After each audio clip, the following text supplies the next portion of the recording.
The Montana sun stretched long shadows across the prairie as June Ward stood frozen at the altar, her wedding dress snapping in the cool spring wind of 1875. Before we kick off this adventure, don't forget to hit like on the video and let us know in the comments where you're watching from. Her wide eyes fixed on the empty space where her groom should have stood. In Ira Bell's trembling hand lay the letter that told it all. Frank Voss had run off with her dowry and her family's savings, leaving her to face 300 guests alone. "I'm sorry, Miss Ward," the preacher murmured, pity etched across his face, cutting deeper than the whispers that swirled through the crowd outside the small white church of Silver Creek. Her father, Eli Ward, looked stricken, his skin pale. Her mother, Ruth Ward, wept openly. June's hands shook so badly the bouquet of wildflowers she had picked that very morning tumbled from her grasp, scattering across the platform. "I may have a remedy," came a steady voice from the back. The congregation parted like a tide, and down the aisle strode a tall rancher June barely knew, though she had seen him around town these past 3 years. Jack Cole, owner of the sprawling coal ranch that bordered her father's failing farm. He moved with the calm confidence of a man who lived in the saddle, his dark hat gripped respectfully at his side, sun-bleached hair catching the light. "Mr. Cole," Ira Bell exclaimed, startled. "What brings you to town? I came to pay my respects," Jack said, his gaze never leaving June's face as he approached the altar. "But it seems I've walked into a sorry affair." June flushed hot with shame. Of all people, the wealthiest rancher in the county had to be here to witness her disgrace. She straightened, refusing to crumble. "Mr. Cole." "This isn't Eli Ward," began, but Jack raised a hand, silencing him with the quiet command of a man who built his fortune from nothing. "Miss Ward, Jack," said his low voice meant only for her, the Reverend, and her parents. "I don't claim to know what happened today, but I do know a woman of your character doesn't deserve this." "You know nothing of me, Mr. Cole." June managed. A faint smile tugged at his lips. "I know more than you think. I've watched you toil beside your father in the fields when most women would turn away.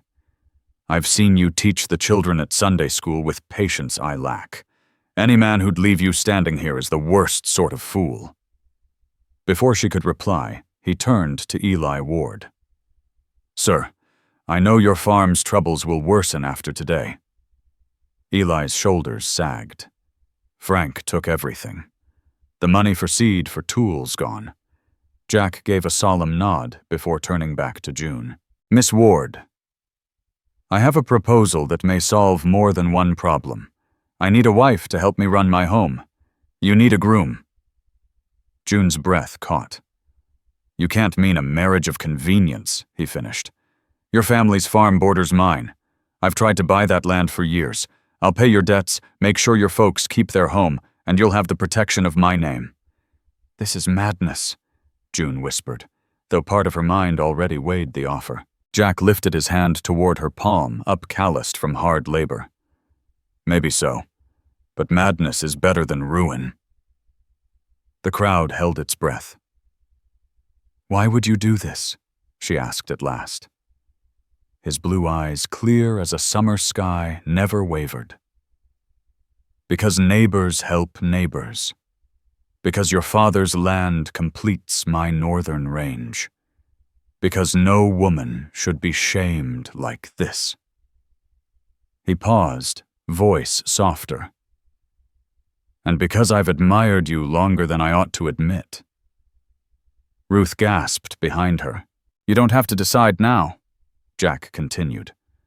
"But the Reverend is here, the guests are gathered, and I offer you a way to leave this church with your head high." June glanced back, her mother's tear-streaked face, her father's broken stance. Debt would crush them, gossip would haunt them. She searched Jack's face for mockery, but found only steady patience, and something else unspoken. "If we do this," she said slowly, "it must be strictly business." "Of course," he answered. though something flickered in his eyes. "You'll have your own room. I'll ask only that you oversee the household and host a supper or two. In return, I'll settle the debts, and your folks will hold their land under a fair lease." June drew a deep breath. Here stood a man nearly a stranger, yet perhaps her only salvation. "And you'll treat me with respect. Always," Jack replied, without hesitation. She turned to Ira Bell, then back to Jack and his waiting hand. With trembling fingers, she placed hers in his. "Yes, Mr. Cole, I accept."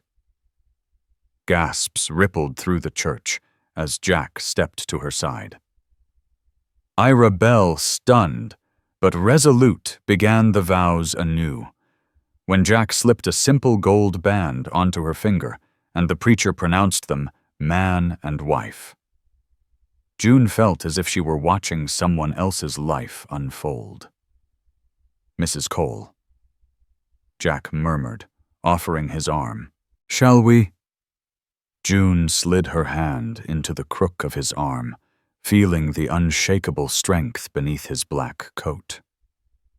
As they turned to face the crowd, she caught lukewarm Frank Voss's closest friend, staring wide-eyed from the back. The truth struck June Ward like a blow. Frank Voss must have sent Luke Horn to gawk at her disgrace. Instead, the man would ride back with a far different story that June had wed the wealthiest rancher in the county not 10 minutes after being abandoned.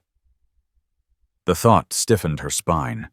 She lifted her chin and walked down the aisle on her new husband's arm, ignoring the murmur of voices as they stepped into the bright Montana sunlight. Jack Cole led her to a polished black carriage bearing his ranch brand. He guided her inside with a steady hand, then turned to her stunned parents who had followed in a daze. "Mr. and Mrs. Ward," he said evenly, "I'll send my men this evening to fetch your daughter's belongings to the ranch.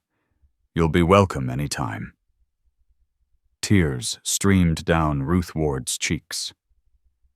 "Mr. Cole, I don't know how to thank you for what you've done today." "No? Thanks are needed, ma'am," Jack answered, his gaze flicking toward June, who sat rigidly inside the carriage, still reeling. "I've gained more than I've given. Now, if you'll excuse us, my wife and I have matters to discuss." With that, he climbed in beside June and took up the reins. The wheels rumbled down Silver Creek's dusty street past the stares of townsfolk and the general store where Frank had once clerked. June finally broke the silence. "I don't understand any of this. Why would you tie yourself to a woman you hardly know?" Jack's eyes stayed fixed on the road. "I've been watching you for 3 years, Miss Ward, Mrs. Cole," he corrected himself. "I know more than you imagine." "That's not exactly comforting," June replied, clutching the bare stems of her ruined bouquet. He smiled faintly. "Fair enough. Tell me what you know of me, then." She hesitated, then spoke. "You came to Silver Creek 5 years back, bought out old Peterson's dying cattle outfit and built it into the strongest ranch in the territory. You employ half the men around here, and no one's seen you lose stock to rustlers or storms. Folks say you're fair, but demanding." "True enough?" Jack nodded. "What else?" "You've stayed single at least until 10 minutes ago. You rarely come to town, and when you do, you keep to yourself. The church ladies have tried pairing you with every unmarried woman from here to 3 counties over." That drew a deep, genuine laugh from him. "Also true. Go on." She shifted on the leather seat. "Some say you were a war hero, though you never speak of it." Jack's grip tightened on the reins, though his face remained calm. "Not a hero, just a man who did what had to be done." "Anything else?" June's voice softened. "You outbid Grey Rock Co. me when they tried to buy my father's water rights last summer. He never understood why you'd pay so much. They'd have poisoned the creek running through both our lands," Jack said flatly. "I was protecting what mattered. And now you've acquired a wife to protect your holdings as well," June said, bitterness creeping into her words. Jack slowed the team, then turned to her. Mrs. Cole June. I meant what I said at the church. This union spares your family from ruin, and it spares me from standing alone. He paused. She pressed, And what do you gain, Mr. Cole? His gaze held hers steady. A partner. Someone to shoulder a ranch too big for one man. You could have hired a housekeeper, June countered. A housekeeper can't sit across from cattle buyers from Chicago nor stand beside me at social tables, and a housekeeper wouldn't have allowed me to ruin whatever scheme your former fiancé was spinning. June's eyes widened. What scheme? Jack urged the horses forward again. Frank Voss has been sniffing around my operation for months, asking too many questions. I suspect he planned to use your family's farm as a base to run stolen cattle north. That's absurd, June shot back. Frank is a liar, yes, but not a criminal. Time will tell, Jack muttered as the road crested a ridge. Before them spread the Cole Ranch, sturdy timber house, bunkhouse barns, pastures rolling out to the horizon, cattle grazing as far as the eye could see. Welcome home, Mrs. Cole, Jack said softly, watching her face. June swallowed hard, overwhelmed. It's impressive. A work in progress, he replied, guiding the carriage downhill. Much like our arrangement. As they approached, ranch hands paused in their work, and a gray-haired woman bustled from the porch, wiping flour from her apron. News travels quick, June murmured. One of my men must have ridden ahead, Jack said, stopping the carriage. May Ross, he called. We have a new mistress of the ranch. The housekeeper's eyes went wide. Mr. Cole? But you left for the north pasture this morning. Plans change, Jack said smoothly, helping June down. Allow me to present my wife, Mrs. June Cole. June's cheeks burned as May Ross gasped. Your wife? As of an hour ago, Jack confirmed, steadying June with his hand. See that her room is prepared and a bath drawn. Mrs. Cole has had quite a day. Of course, Mr. Cole May stammered, hurrying inside to spread the news. June leaned close and whispered, They'll think I trapped you somehow. Jack's voice was steady. Let them think what they will. They'll be too busy working to gossip soon enough, June whispered, as Jack Cole steadied her on the porch steps. Let them think whatever they please, he murmured. By next week they'll be too busy working to bother with gossip. Inside the ranch house surprised her. Polished wood floors, sturdy furnishings, and tasteful touches spoke of wealth earned through sweat, not vanity. June moved silently as Jack led her through the rooms, staff members pausing in shock as they were introduced to their new mistress. When they stopped in a sunlit sitting room, Jack's voice was calm. This will be yours to run as you see fit, he motioned toward a chair. May Ross has been trying to be housekeeper, cook, and rancher's wife all rolled into one. No woman ought to carry that. She'll be glad for your help once she catches her breath. June sank into the chair, exhaustion finally pressing down. Mr. Cole. Jack, he corrected gently. If folks are to believe this marriage is real, you'll need to use my given name at least in public. Jack. She repeated softly, the word strange on her lips. I don't know how to be mistress of a place like this.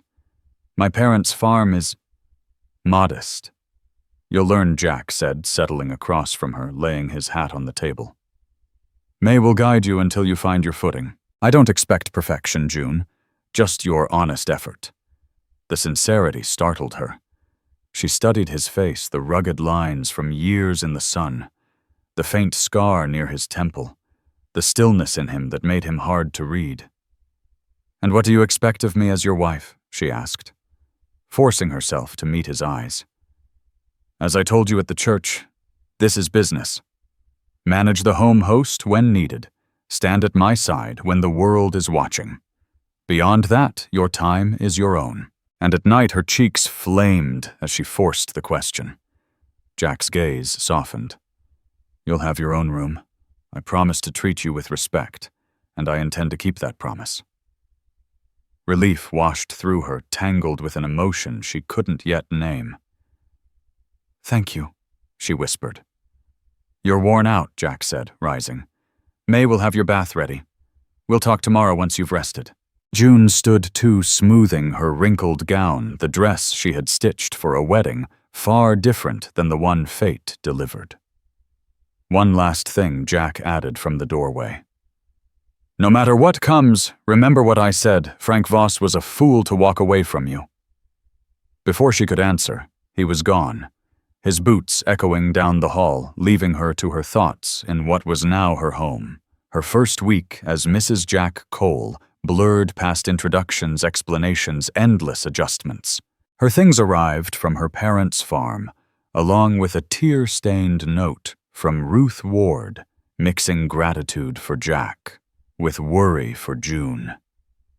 Gossip spread quick across the county, the sudden marriage stirring wild speculation.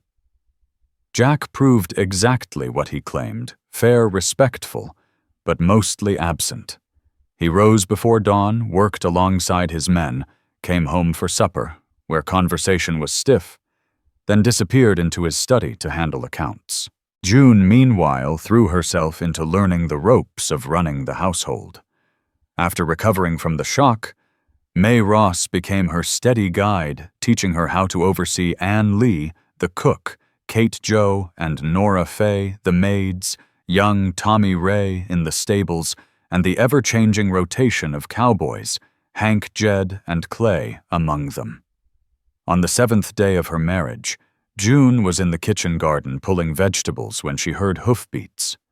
A lone rider approached from town. Her heart leapt as she recognized the stooped frame of her father. "Papa," she called, dropping her basket, and rushing forward, apron brushing her knees. Eli Ward dismounted stiffly, his weathered face breaking into a rare smile as she hugged him tight. "There's my girl," he said, patting her back awkwardly. "Your mother's been fretting something awful. Wants to know how you're faring." "I'm fine, Papa," June assured him, guiding him toward the house. Eli's eyes roamed over the prosperous spread. "It's something, isn't it? Hard to believe my little girl's mistress of all this." June felt a pang at his wonder. "It's just a bigger house with more mouths to feed," she said lightly. "How are things at home?" His face darkened. "That's partly why I came.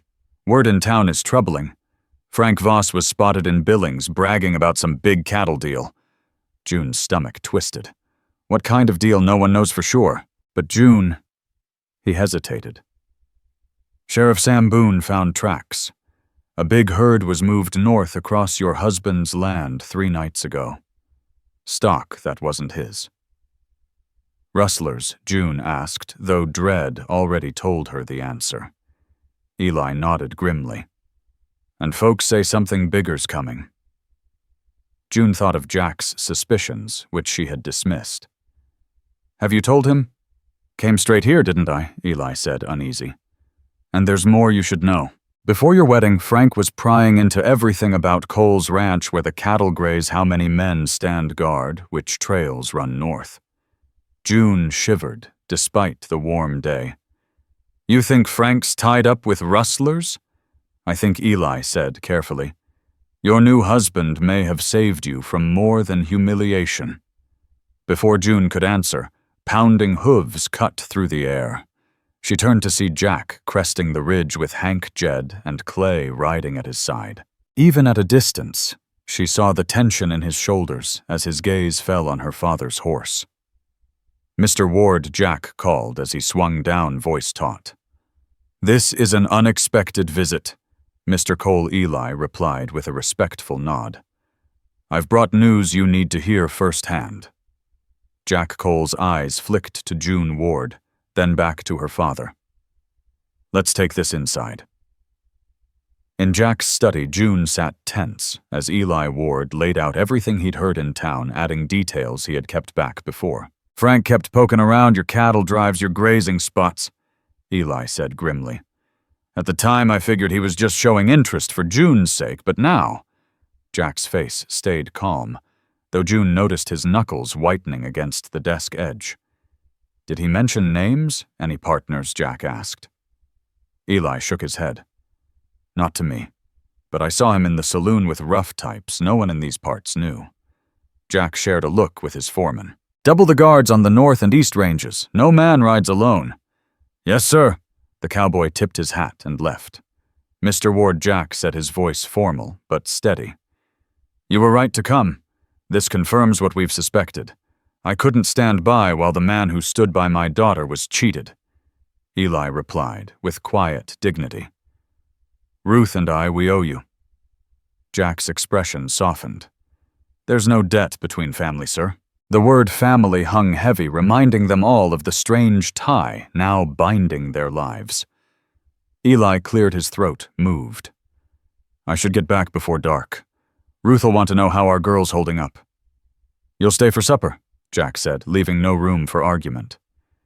"And you'll take one of my men on the road home. If Voss is mixed up with rustlers, no friend of this ranch rides alone." After seeing her father off with an escort, June found Jack in the barn, checking the tack on his black stallion with the star on its brow. "You're going after them," she said flatly. Jack didn't look up. "I'm patrolling the north line. We've lost 30 head in a month. Small enough to call strays, but too steady to be chance. And you think Frank is behind it?" This time, Jack met her eyes, his blue gaze hard in the lamplight. "I know he is. The question is who's backing him and how big it's gotten." June hugged her arms around herself, chilled despite the warm evening. "I can't believe I was so blind. I nearly married a thief." "You couldn't have known," Jack said gently.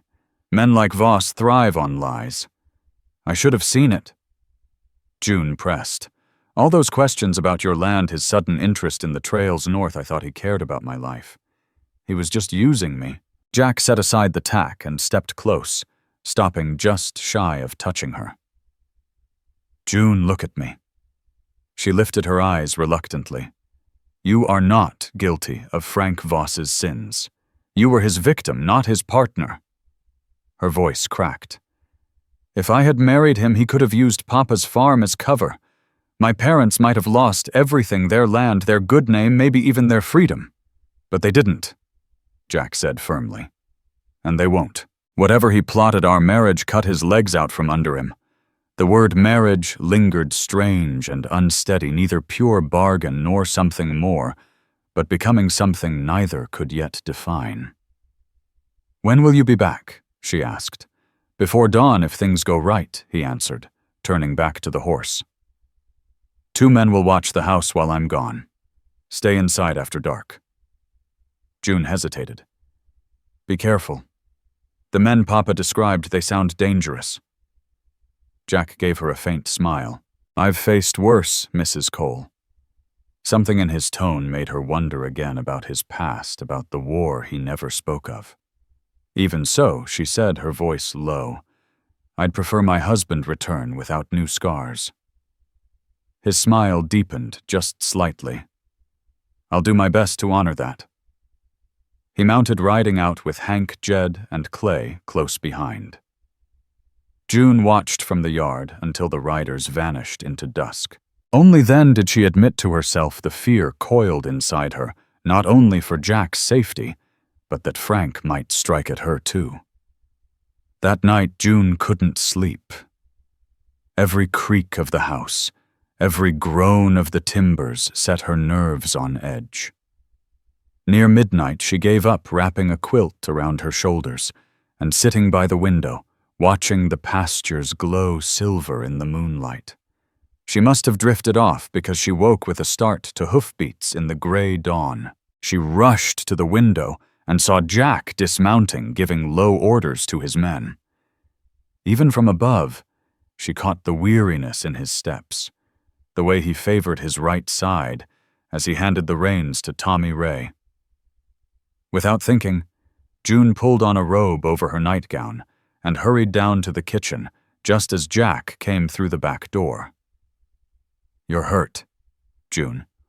Ward said, at once, her eyes catching on the torn sleeve and the dried blood streaking Jack Cole's forearm. He looked startled, she'd noticed. It's nothing. Just a branch in the timber. His gaze narrowed as he studied her mussed hair and weary face. Have you slept at all? Enough? June lied, stoking the fire in the stove. Sit down. I'll make coffee and see to that arm. To her surprise, Jack didn't argue. He dropped into a kitchen chair with a faint groan. June poured water for the pot, then fetched the tin medicine box May Ross kept in the pantry. She set a steaming cup before him. Did you find anything? Jack took a long swallow before answering. Tracks of a herd headed north, just like your father warned.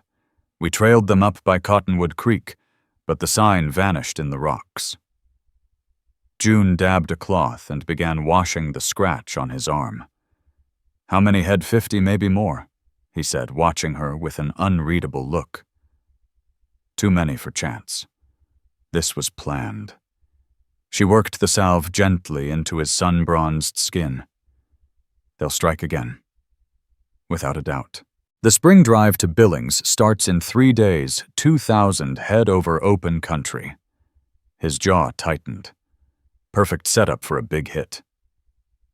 June wound the bandage carefully, her fingers brushing the warmth of his arm. What will you do? Change the route, double the guard, and if need be, spring a trap. He winced slightly as she tied off the wrap. Thank you, he murmured. June stepped back, suddenly self-conscious in her nightclothes. You should rest before the day begins. Jack drained his cup, stood, and paused at the door. His eyes softened. June, thank you for waiting up. Before she could admit she hadn't meant to, he was gone, his boots echoing up the stairs toward the far bedroom. June stayed in the kitchen as dawn broke her thoughts, circling the man she had married.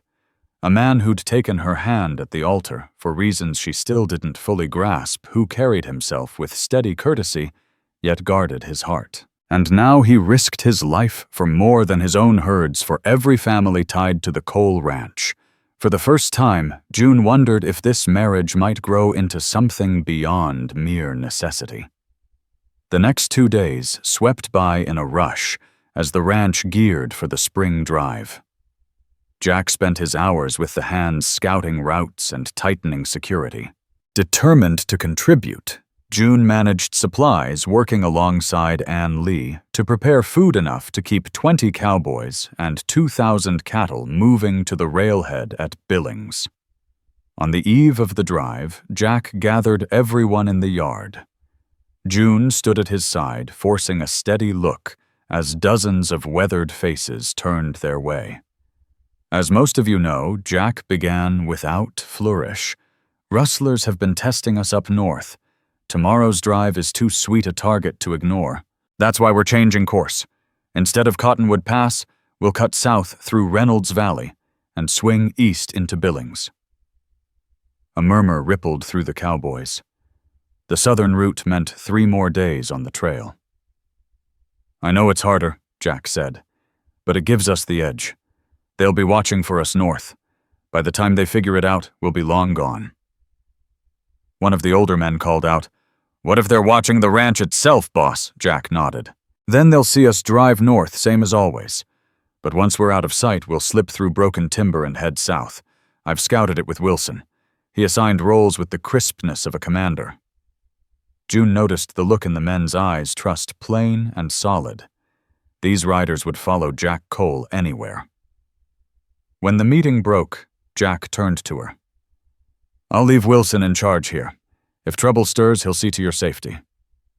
You're going yourself? June asked, frowning. I thought the foreman usually led the drive.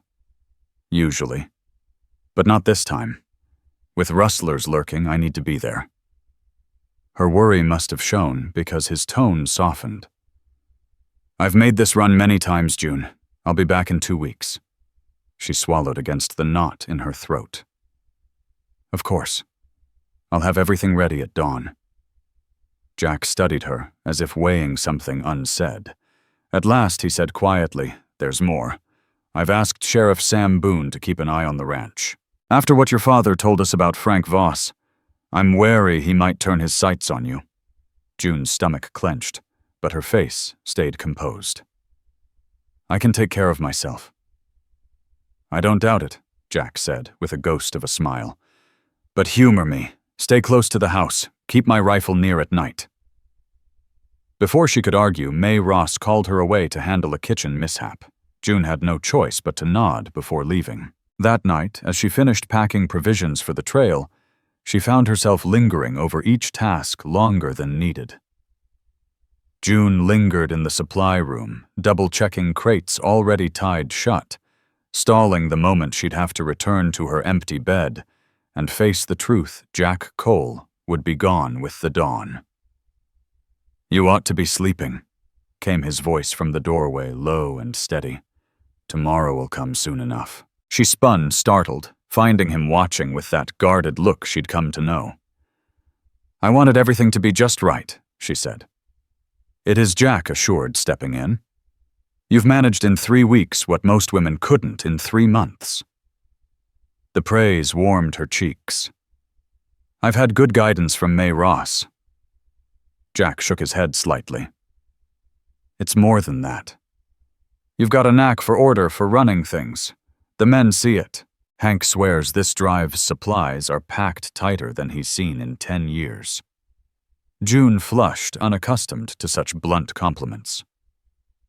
"Thank you." Jack hesitated, then reached into his pocket. "I've something for you. Meant to hand it over sooner." He opened his palm. A small silver key dangled from a chain, glinting in the lamplight. "What's this?" June asked, taking it carefully. "The key to my study. While I'm gone, you'll need the ledgers, the mail, whatever business can't wait." She stared at the key. Such a simple thing, yet heavy with trust. "Jack, I don't know the first thing about ranch accounts. They're marked clear. I left notes in the top drawer. I trust you, June, and I respect your judgment."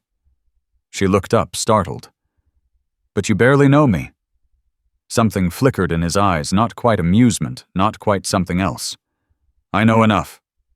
He folded her fingers over the key. "Wear it. The chain's long enough to tuck under your collar." She slipped it over her head. The key lay warm against her skin, strangely intimate. "I'll let you finish," Jack said, stepping back. "We ride at first light.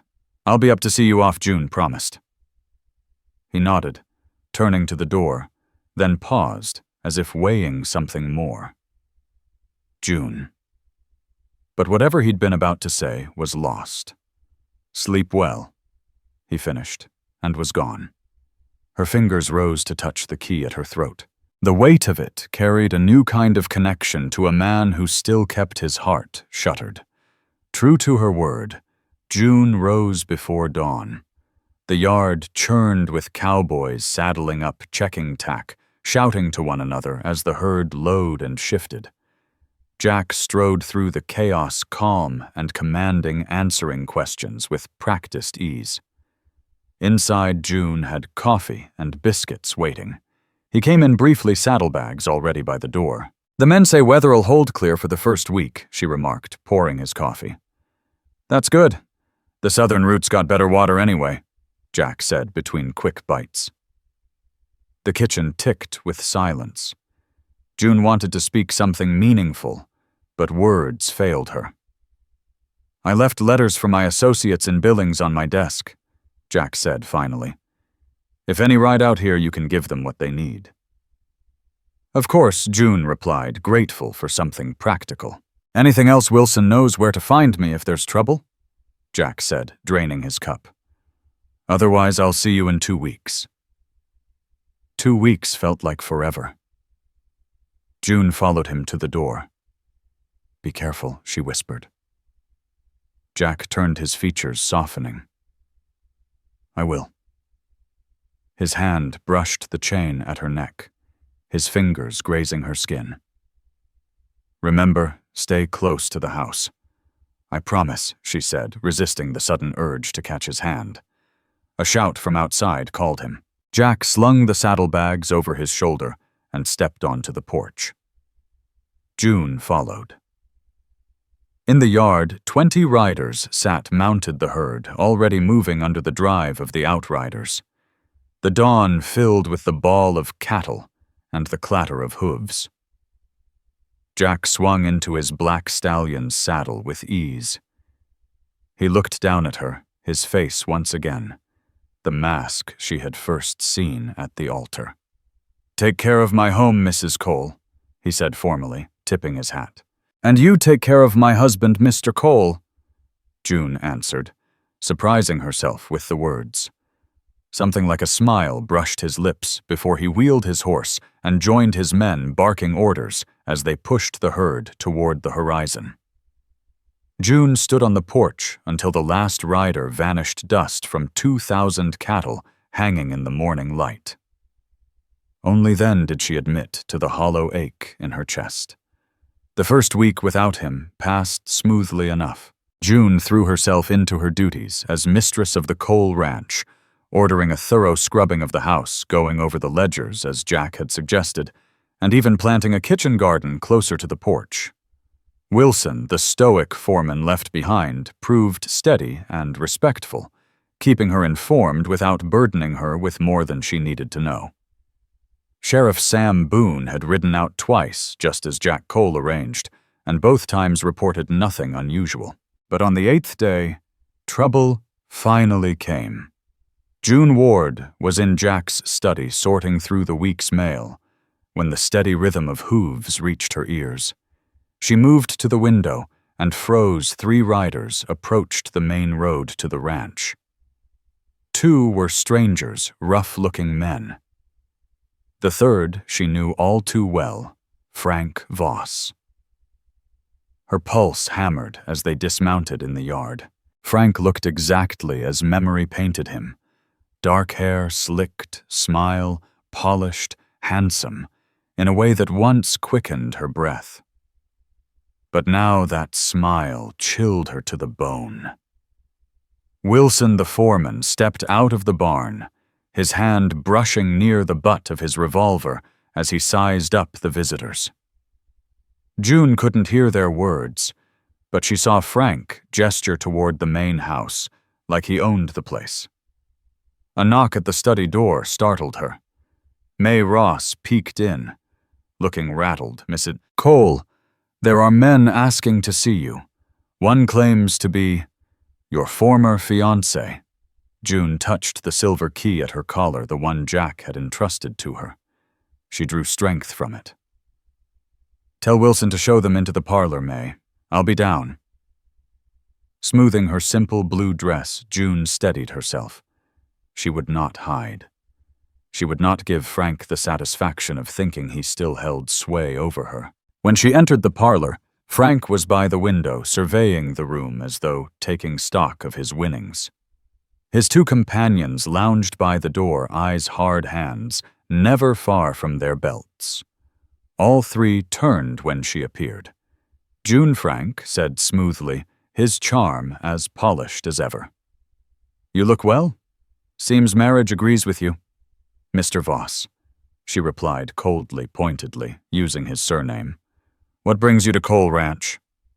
If her formality stung, he didn't show it. "I was passing through. Thought I'd pay respects to the new Mrs. Cole. After all, we were almost family." "We were nothing of the sort," June shot back. "Say your piece or leave. I've work to do." His smile thinned. "Still bitter over our little misunderstanding, I'd hoped time might have cooled your temper. Stealing my family's savings and abandoning me at the altar isn't a misunderstanding," June said evenly. "It's betrayal. Now, unless you've something useful to say, I do." Frank cut her off, his voice hardening. "Word is your husband's driving cattle south instead of through Cottonwood Pass. Quite a change in his routine." June's blood turned to ice, though she forced her face to remain steady. "My husband's business isn't yours." Frank stepped closer, and she forced herself not to retreat. "It became my concern when he meddled in mine. He took what belonged to me." "I was never yours," June said quietly, slipping her hand into her pocket, curling around the small derringer she now kept close. "And neither was my family's money." Frank laughed, humorless. I wasn't speaking of you, June, though I'll admit you've landed on your feet. Cole Ranch. He swept his gaze around the room as a long climb from your daddy's poor farm. What do you want, Frank? She demanded, tired of his games. Information, he said plainly. Cole switched routes at the last minute. I want to know which trail he's taking to Billings. So that was it. He and his rustler friends had planned an ambush on the northern route. Now desperate, they needed fresh intel. I've no idea what you're talking about, June lied smoothly. And if I did, you'd be the last man I'd tell. Frank's eyes narrowed, anger flashing. Don't toy with me, June. I know, Cole confides in his wife. Where is he taking that herd? He doesn't share such things with me, she answered, gripping the derringer tighter. Now it's time you left. One of the hired guns shifted. This is a waste, Blackwell. Let's just tear through the place, find the maps. Every ranch keeps them. June's stomach twisted. They were right, Jack did keep maps of all trails and grazing routes, maps she alone could access with the key. Frank turned back to her, his gaze sharp. So, where's his office? Upstairs. You're not searching anything, June snapped. Wilson! She called out, praying the foreman was near. But Frank lunged fast, seizing her arm before she could move. Not very hospitable, June. I thought your mama raised you with better manners. Let go, she hissed, shoving the derringer hard against his ribs. Frank's eyes widened, then narrowed again with cruel calculation. You won't pull that trigger. You don't have it in you. Maybe she doesn't, came a calm, deadly voice from the doorway. Wilson stood there, rifle leveled at Frank's head. But I surely do, and all it takes is her word. Slowly, Frank released June's arm, raising his hands. No need for blood, just a misunderstanding. We were only having a talk. Didn't sound like talk to me, Wilson growled. Mrs. Cole, what do you want done with him? June stepped back.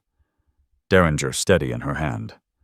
Escort these gentlemen off our land, Mr. Wilson, and make it clear they are never to return. Frank's eyes darkened with fury. This isn't finished, June.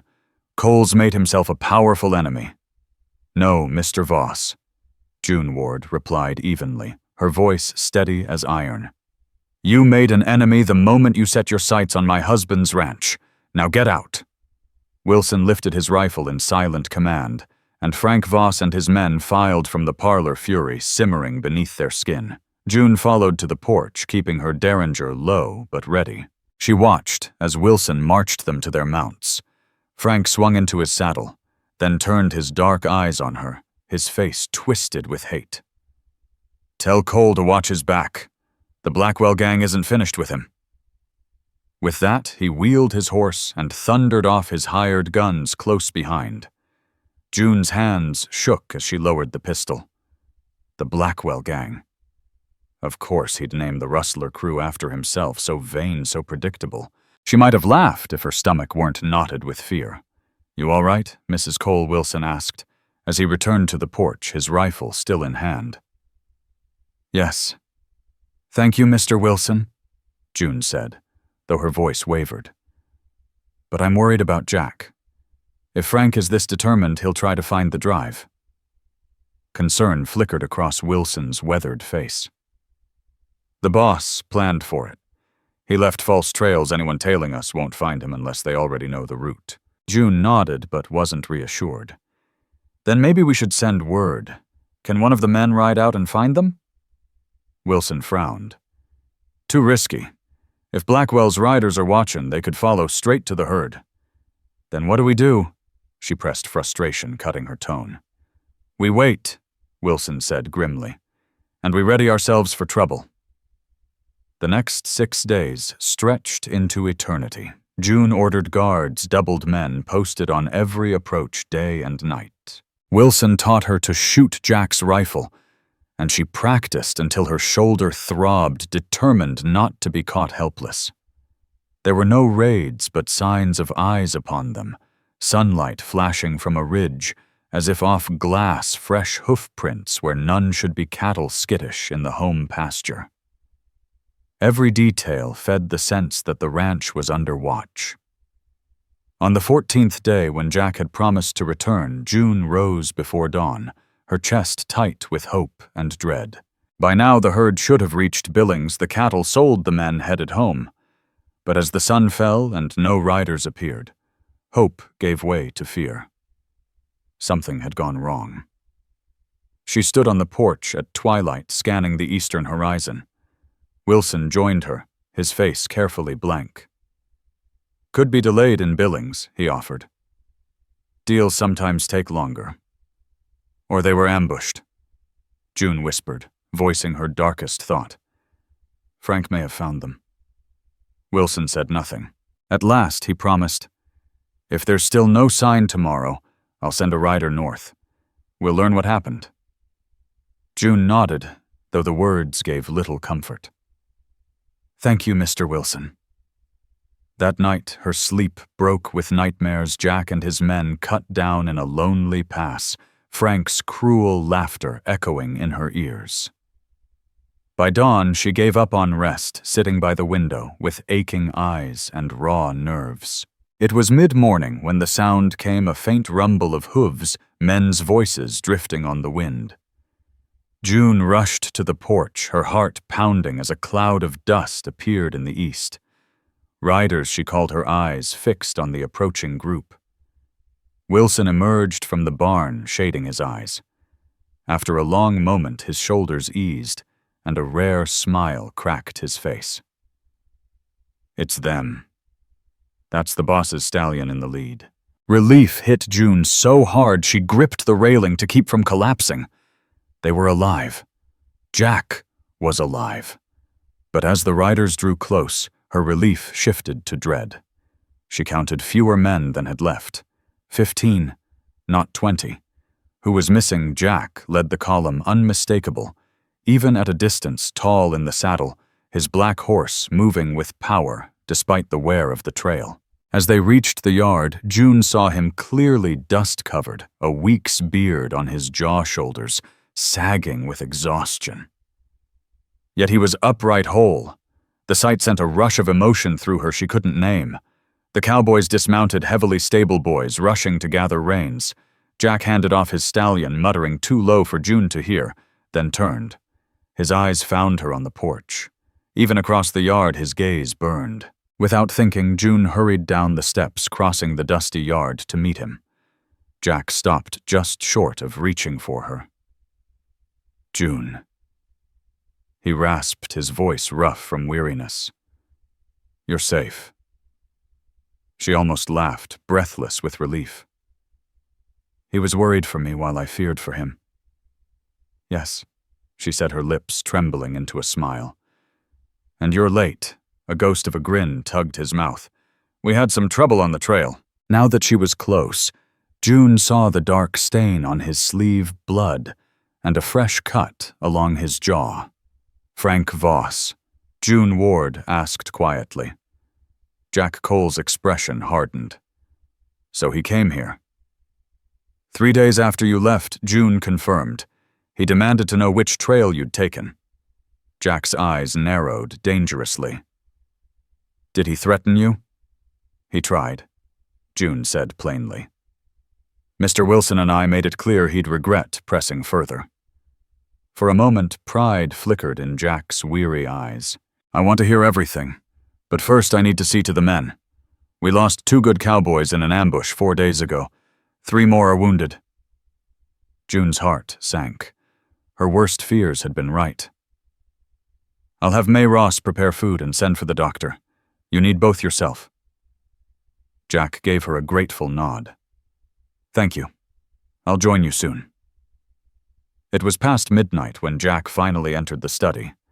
Only a lamp and the dying fire lit the room. He had bathed, changed, but exhaustion still etched deep in his face. The fresh cut along his jaw looked raw against his tanned skin. "You should be in bed," he said, echoing the same words he'd spoken before the drive. "So, should you?" June answered, gesturing to the chair across from her. "But I figured you might want this first."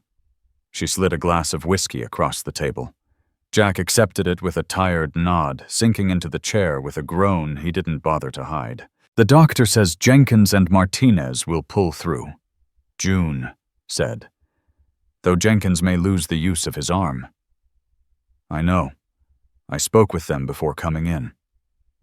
Jack drained a long swallow, then set the glass down. Now tell me what happened here. June relayed Frank's visit in detail, his threats, his arrogance, and his claim as leader of the so-called Blackwell gang. Jack listened silently, his face growing darker with every word. You handled it right, he said when she finished. Though I hate that you were forced into it. How did he find you, June pressed. Wilson said you left false trails. Jack's mouth twisted grimly. We did. But Voss had more men than expected. They split up, scouring every route until they found our tracks in Reynolds Valley. He paused, then added quietly. They ambushed us at Hawks Ridge, firing down from the rocks. We lost Cooper and Johnson in the first volley. June closed her eyes, grief washing over her for the two young hands who would never ride home again. I'm so sorry, Jack. We fought them off, drove on, and reached Billings with most of the herd intact, he said. But it wasn't just cattle he was after. He wanted blood. Because of me, June whispered the guilt she'd carried finally breaking free. Because I married you instead of letting him humiliate me. Jack leaned forward, his blue eyes burning in the lamplight. No. Because I ruined his plans to use your father's land for rustling. Because I built something he craves but can't take. He hesitated. And yes, maybe because you chose me over him, even if it wasn't much of a choice. It was, June said firmly. I could have refused you at the altar. I didn't. Something flickered in his gaze. Surprise, or something deeper. No, you didn't. He seemed about to say more, but winced, his hand brushing his side. You're hurt, June realized. Not just that cut on your face. It's nothing. A bullet grazed my ribs in the ambush. The doctor already checked it. She studied him, reading the pain he tried to hide. You should rest. We can decide what to do about Frank tomorrow. Jack finished the whiskey, then rose carefully. I am tired, he admitted. He looked at her, voice softer. But June, I'm glad to be home. The simple words sent warmth through her chest. I'm glad you're home too, she answered quietly. For a moment they just stood there, something unspoken passing between them. Then Jack inclined his head and moved toward the door. Jack, June called as he reached the threshold. I've been keeping your rifle in my room since Frank came. Do you want it back now? A slow smile touched his lips, changing his weary face. Keep it. It suits you. With that he left, and June was left marveling at how much her life had changed, from jilted bride to armed mistress of Cole Ranch, in less than a month. The next morning she woke to hammering outside her window. Dressing quickly, she hurried down to find the kitchen empty. No sign of May or the staff. Following the noise, she stepped onto the porch and stopped short. The ranch yard was a storm of activity. Cowboys, still worn from the drive, were hauling timber and building defensive lines around the compound. Others were herding cattle from the far pastures into pens closer to the ranch house. Jack stood in the center of it, directing the work, every movement sharp, despite his injuries. When he saw her, he came to the porch. His step was careful, but his eyes were clear. Sorry for the racket, he said, but we've got to be ready. Sheriff Sam Boone rode out at dawn. Voss and his gang were spotted near Coopersville yesterday, heading this way. June's stomach twisted. How many men? At least 20, Jack said grimly. Maybe more. I've sent riders to neighboring spreads, but I can't count on them to reach us in time. She looked at the ranch yard again, the men working with grim determination. For the first time, she understood this was no longer just Jack's fight. It was hers, too. You think they'll come straight at the ranch? June Ward's words carried no doubt. But Jack Cole gave a grim nod anyway. Voss lost men and failed to take the herd. His pride's cut deep. He'll want to prove himself loud and bloody.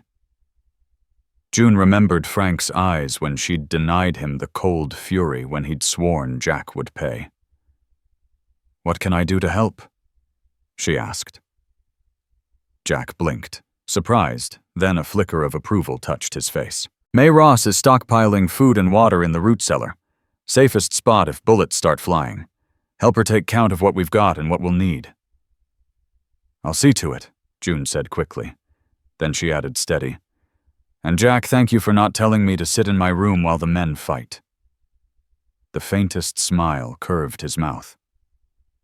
"After the way you faced Voss, I wouldn't dare." All day the ranch shifted into a fortress. Hay boils became barricades. Wagons were set crosswise to block the yard, and the bunkhouse was turned into an infirmary.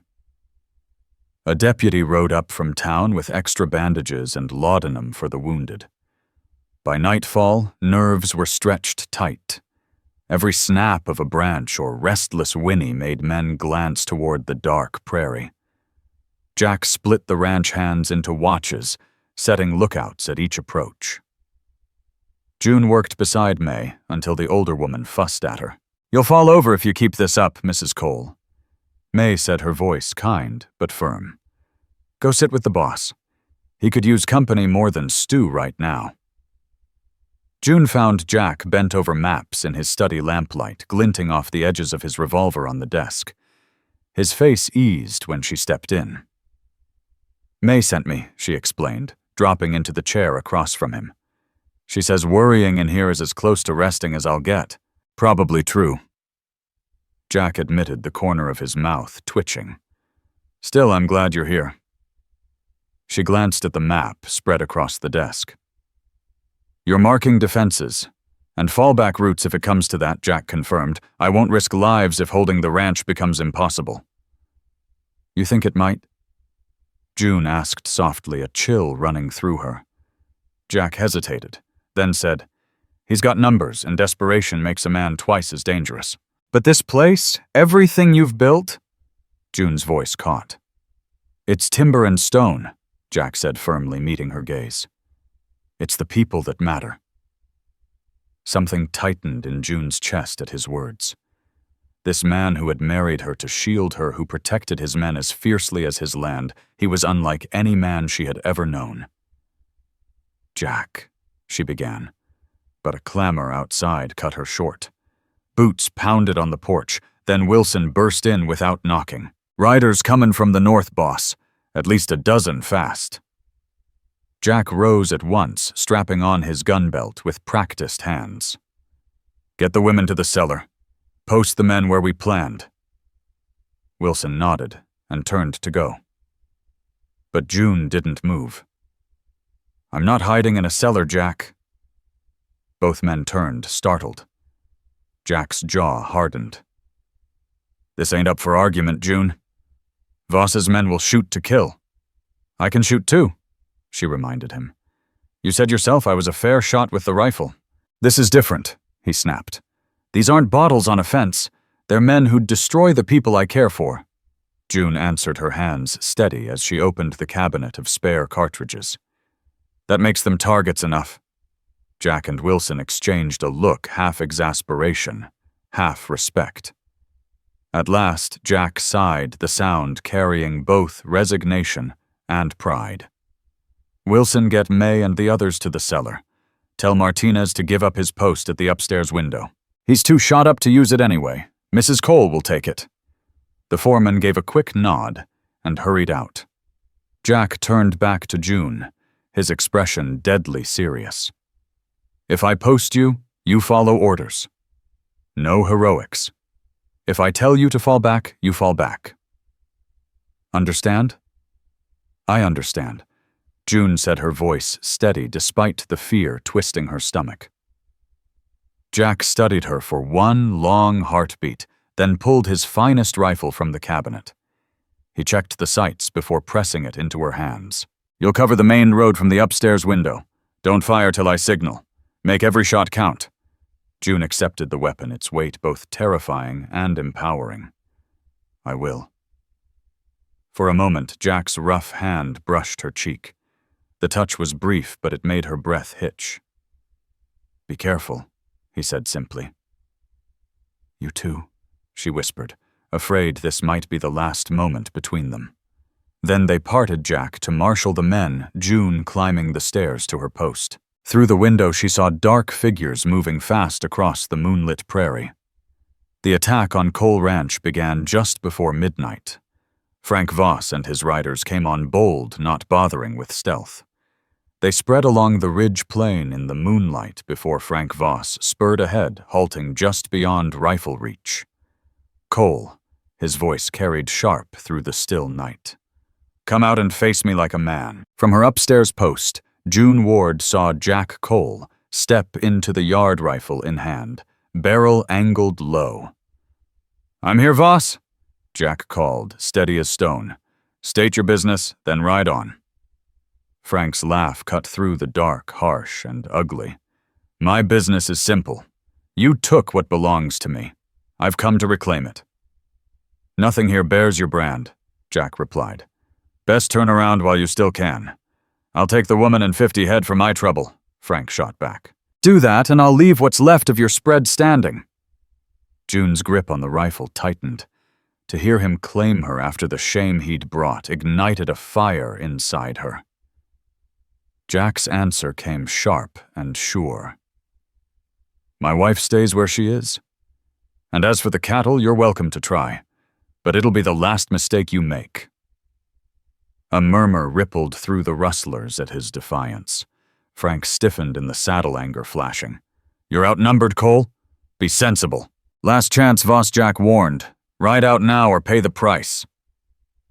Frank's reply was a pistol shot kicking dust at Jack's boots. In an instant, gunfire split the night. June braced the rifle on the window ledge, drew a bead on a rider, charging the gate, and squeezed the trigger. The kick jarred her shoulder, but she saw the man tumble from his saddle. No time to think, another was already thundering in. Minute after minute, she fired, reloaded, and fired again, her shots deliberate, protecting the men Jack had stationed below. The acrid smell of gunpowder filled the room, smoke curling past her face, but she did not stop. Below, chaos churned the sharp cracks of rifles, the shouts of men, horses, screaming in panic. Through flashes of muzzle fire, June caught glimpses of Jack moving from barricade to barricade, commanding shooting with deadly calm. Though outnumbered, the defenders held strong, their preparations blunting the charge. Then June's stomach turned cold. Frank had circled wide, skirting the fight. He was slipping toward the back of the house, the kitchen door locked but unfortified. She grabbed cartridges dashed from the window and raced down the back stairs.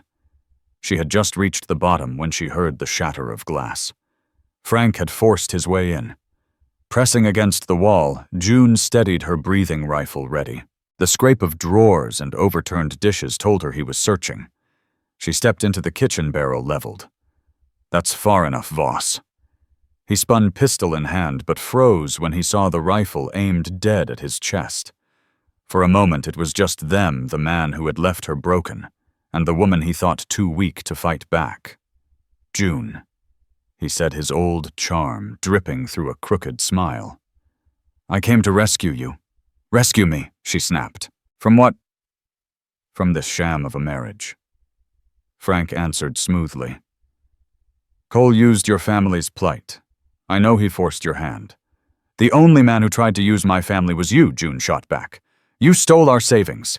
You left me to face the town in shame. Frank's face shifted, feigning hurt. That was business. I needed capital. I meant to pay it back with interest. After you turned my father's land into a base for rustlers, after you had men killed on the trail to Billings, June's voice cut like steel. Something dark flickered across his face. Business is business. Cole should have stayed clear. Drop the gun, Frank. It's over. His smile hardened. "It ain't over till I say so. I came for you and I'm not leaving without you." "No, you're leaving," came Jack's voice, steady as a drawn blade from the doorway. One way or another, relief swept June, but she kept her aim locked on Frank. "She doesn't love you, Cole." Frank snarled, desperation creeping in. "She married you to keep her good name." "That's all, maybe," so Jack said evenly, stepping beside June, his revolver trained on Frank. "But she chose me, and I chose her." His voice dropped. "Now put the gun down, or I'll let my wife show you what she's learned." Frank's eyes darted his grip, faltering. For a heartbeat, June thought he might yield. Then his pistol jerked upward toward Jack. June fired. The roar in the small kitchen was deafening. Frank staggered, shock plastered across his face. He glanced down at the crimson spreading across his shirt as his pistol slipped from his hand and clattered to the floor. He stumbled against the table, crashing through dishes. "You shot me," he gasped, disbelief in his eyes as they locked on June. "You left me no choice, June," Ward said, her voice steadier than the storm inside her. Frank Voss's gaze slid from June to Jack Cole and back again. For a moment, bitter amusement flickered across his blood-stained face. "I see it now," he rasped, crimson bubbling at his lips. "You really did choose him." With those last words, Frank sagged to the floor, eyes fixed blankly at the ceiling.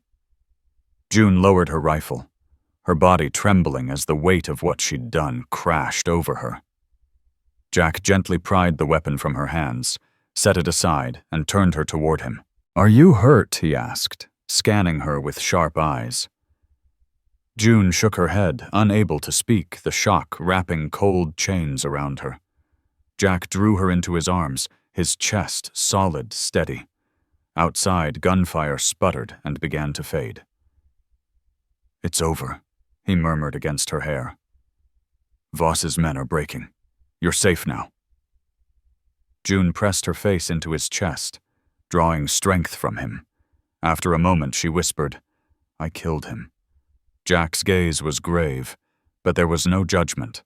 "You defended your home, and the people in it, including me." The word home echoed in her heart.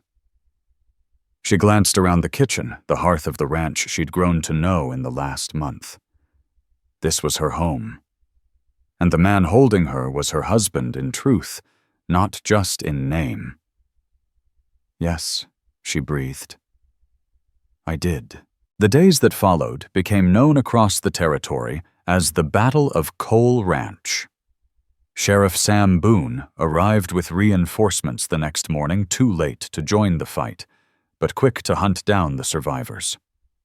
3 of Frank's men lay dead, including Frank himself.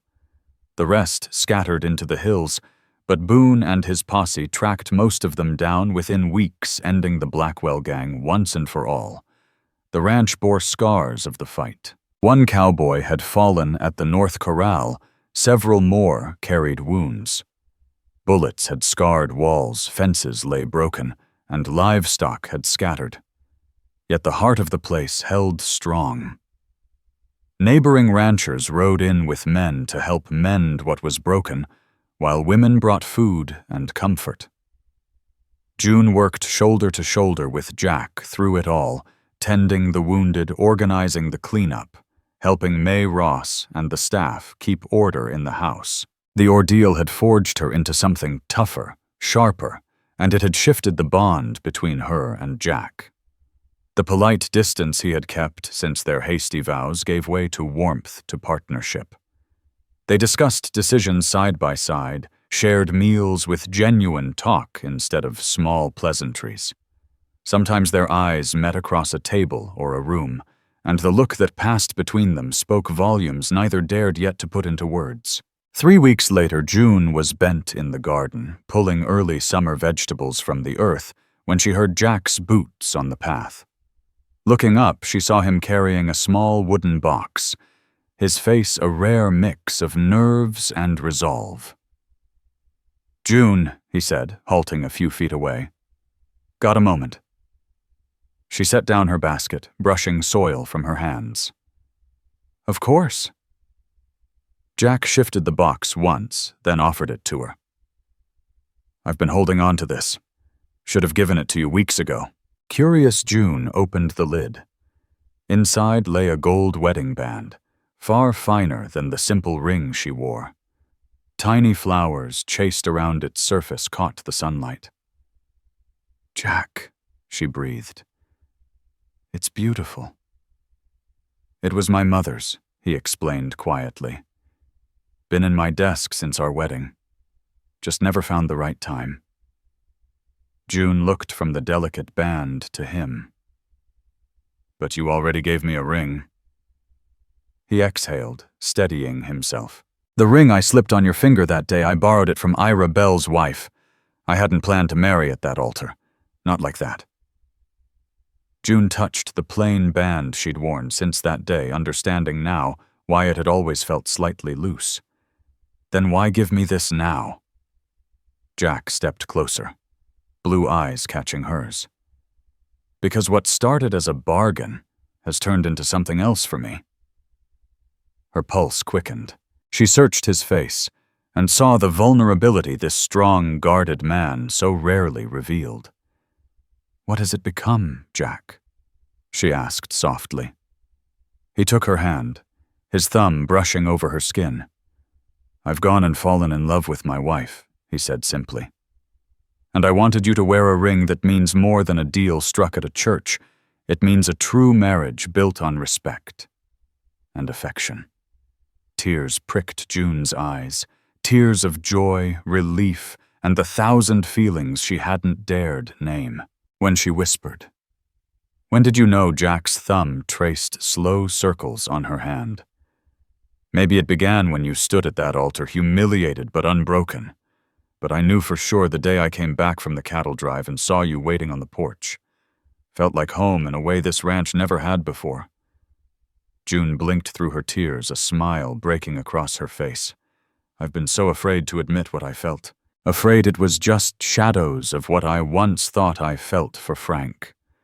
Or gratitude mistaken for love." And now Jack asked hope, flickering in his voice. June set the box aside and placed both hands over his chest, feeling the steady beat of his heart. "Now I know the difference between infatuation and love, between duty and true choice," June Ward said, lifting her gaze to meet his. She let him see everything, every unguarded piece of her heart. "I choose you, Jack Cole, not because you saved me from shame or kept my family safe, but because you're a good, decent man. You treat me as your equal. You make me feel safe and strong all at once." The smile that broke across Jack's face transformed him, stripping away the guarded rancher who had once offered her his hand in a desperate bargain. He framed her face gently in his calloused palms. "May I kiss my wife properly at last?" His voice cracked with emotion. June's answer was wordless. She rose on her toes and closed the distance. His lips met hers in a kiss that began soft as summer rain, but soon deepened, carrying all the longing they'd both been holding back for weeks. When they finally parted, breathless, Jack rested his forehead against hers. "I should have done that a long time ago," he murmured. June's laugh was soft and warm. "We've got plenty of time to make up for it now." Jack drew the wooden box from his pocket, lifted out the gold band, and carefully slipped the plain, borrowed ring from her hand. With tender fingers, he replaced it with his mother's ring, a perfect fit, as though it had been waiting for her all along. "June Cole," he said formally, though his eyes danced with joy. "Will you stay my wife, not out of necessity or bargain, but because it's what you want, I will," June answered without hesitation. "Today, and all the days to come." In the warmth of the summer garden, Jack kissed her again, sealing vows that needed no words. What had begun as a desperate choice at the altar had turned into something neither had foreseen, a love as wide and enduring as the Montana sky. 5 years later, June stood on the porch of Cole Ranch, watching Jack lift their 3-year-old daughter onto her first pony. His big hands were steady as he adjusted the saddle. Beside them, their 5-year-old son already sat proudly astride his small horse, straight-backed and fearless, the image of his father. Not too fast, Nathan June called, protective as ever. She knew Jack would never let harm come to them, but a mother's worry lingered. Jack shot her a grin that still made her heart race. He's a Cole June, born to ride hard. Well, this Cole would like her children to return with all limbs intact, she teased, though her smile betrayed her joy at their laughter. So much had changed in those 5 years. The ranch had grown, taking in Eli Ward's old farm and grazing land farther south and east. The main house now boasted a new wing with a nursery and playroom for their children. The Voss gang had faded into legend, mentioned only in stories around campfires. Most of Frank's old men sat behind bars, their rustling days long gone. Eli and Ruth Ward had moved into a cottage on the ranch, Eli lending his wisdom to the farm work, while Ruth spoiled her grandchildren. Old wounds had healed, replaced with the closeness of family. As June watched Jack guide the children in a careful circle around the corral, the summer wind carrying their laughter, she thought of the strange twist of fate that had led her here. Frank's betrayal, once the end of her world, had instead opened the door to a life richer than she'd ever dreamed. Jack looked up, caught her eyes, and smiled with all the warmth of a man deeply content. In that moment, June knew with certainty that she had chosen right the day she put her trembling hand in his and leapt into the unknown. Some would call it chance or fate, or the hand of providence. But June knew the truth. It was the moment she stopped being a victim of circumstance and became the maker of her own joy. And as her family rode toward her in the golden Montana light, Cole stepped off the porch to meet them, her heart steady, her future certain, her life rooted in the love they had built one day at a time. If this story has touched your heart, I invite you to stay with us to discover more true tales of the Wild West. Stories that honor resilience, tenderness, and the spirit that God placed in those who blazed the trail. Subscribe, share, leave your thoughts in the comments, and join us once again to journey across this untamed land. Thank you.